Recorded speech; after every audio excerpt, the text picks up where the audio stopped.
comme l'explique Paris Match, dans son édition du 9 mars 2023, CIST le cœur serré que Muriel Robin s'était rendue immédiatement au chevet de Pierre Palmade le 10 février dernier, à l'hôpital du Kremlin-Bicêtre où il avait été transféré après avoir été blessé à la suite d'un accident qu'il avait lui-même provoqué. Elle ne connaissait aucune des circonstances de l'accident et savait simplement qu'Ouï avait été désincarcéré et était annoncé grièvement blessé. Un ami de 30 ans, qu'elle considérait également comme son fils spirituel, et qu'elle avait essayé de détourner de ses démons, en l'aidant à se recentrer sur son travail, son talent, et en essayant de le raisonner, de le comprendre.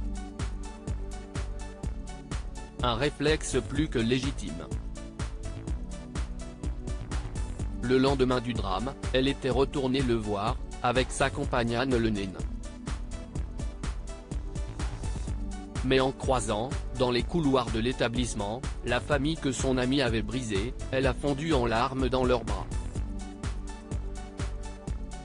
Le magazine ajoute qu'elle s'est presque sentie coupable de cette situation, et de ne pas avoir pu éviter le drame.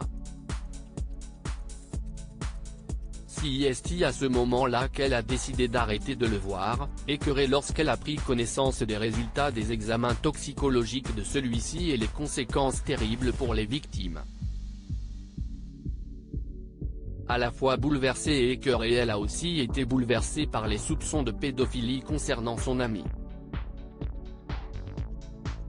Mais en apprenant par la suite que l'humoriste avait été victime d'un AVC, elle s'est demandé s'il allait mourir. CIST alors que certains bons souvenirs qu'elle partage avec lui sont remontés. Il faut dire qu'ils en ont vécu des choses en commun, entre les émissions, les sketchs. Elle est l'une des personnes qui a été le plus proche de lui durant sa carrière, a notamment souligné l'hebdomadaire.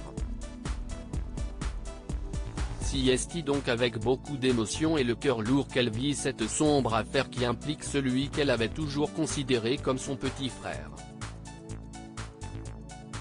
Ça fait beaucoup pour la comédienne, qui doit faire attention à se protéger car, si elle semble actuellement en bonne santé, elle a déjà connu la dépression, le burn-out et une embolie pulmonaire.